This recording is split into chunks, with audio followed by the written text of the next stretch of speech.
अस्सलामु अलैकुम वरहमतुल्लाहि वबरकातुहू। स्टूडेंट, आज जो हमारा सवाल है 1975 सेकेंड ईयर फिज़िक्स का क्वेश्चन है, चैप्टर नंबर 13। सवाल है, the copper winding of an electric motor have a resistance of 50 ohms at 0 degree centigrade. कह रहा है कि एक कॉपर वाइंडिंग है इलेक्ट्रिक मोटर की जिसकी रेजिस्टेंस है 50 ohms, लेकिन कब? जब उसका टेम्परेचर 0 डिग्री सेंटीग्रेड है। हमें मालूम है 0 डिग्री सेंटीग्रेड के रेजिस्टेंस को हम क्या कहते हैं? R naught. तो आर नॉट कितना दे दिया हमें? 50 ohms दे दिया। आगे कहता है, after running for some time the resistance becomes 58 ohms। कुछ देर चलने के बाद इसकी रेजिस्टेंस कितनी हो जाती है? 58 ohms। हमें मालूम है जैसे जैसे मोटर चलती रहेगी उसका टेम्परेचर बढ़ेगा और एक टेम्परेचर पे पहुंचने के बाद उसकी रेजिस्टेंस भी बढ़ेगी और उसकी रेजिस्टेंस कितनी हो गई? 58 ohm। यानी ये किसी टेम्परेचर की रेजिस्टेंस है, उस टेम्परेचर को हमने टी कह दिया, उसकी रेजिस्टेंस कितनी है? 58 ohms।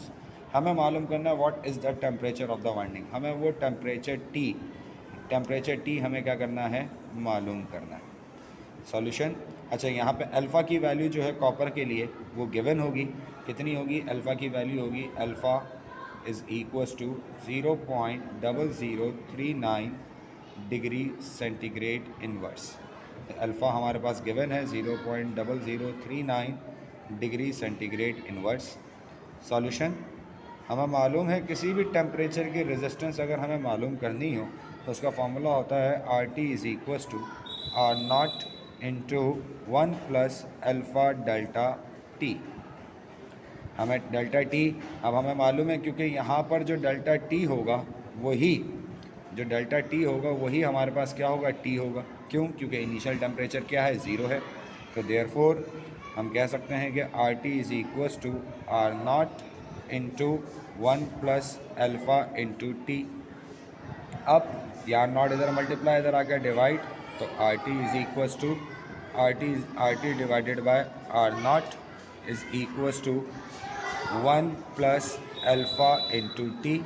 ये 1 इधर प्लस, इधर आके माइनस, तो क्या हो जाएगा बेटा? R T divided by R naught minus 1 is equals to alpha into T. Value substitute कर देते हैं। अल्फ़ा की जगह पर आ गया 0.0039, T as it is equals to R T की जगह पे क्या आ जाएगा बेटा? 58 ohm डिवाइडेड बाय 50 माइनस 1।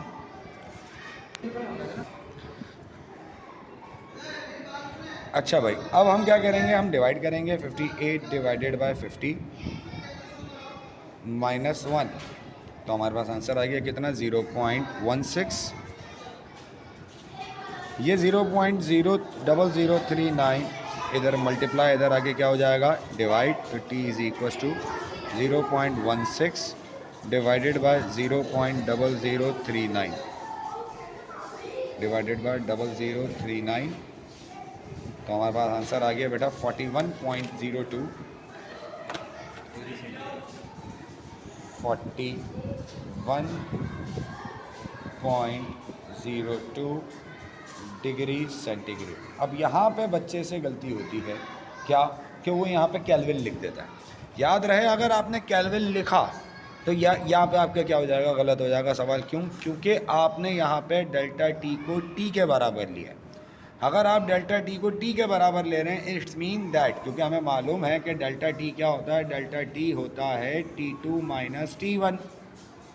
अगर आप T1 को 0 ले रहे हैं तो इसका मतलब आपका डेल्टा टी किसके बराबर है? T2 के बराबर है। अब आप T2 को, अगर T1 को 0 ले रहे हैं तो वो सेंटीग्रेड में 0 है, केल्विन में 0 नहीं है। केल्विन में 0 होने का, अगर 0 सेंटीग्रेड है तो केल्विन में कितना है? 273। तो याद रहे कि अगर आप डेल्टा टी को T2 के बराबर लेते हैं तो आपके पास जो आंसर आएगा टी का, वो हमेशा किस में आएगा? सेंटीग्रेड में आएगा। अगर आप यहाँ पे केल्विन लिखते हैं तो वो आपका आंसर क्या कहलाएगा बेटा? गलत कहलाएगा। ठीक है, उम्मीद है आपको ये सवाल समझ में आया होगा। अपना ख्याल रखिएगा। अल्लाह हाफ़िज़।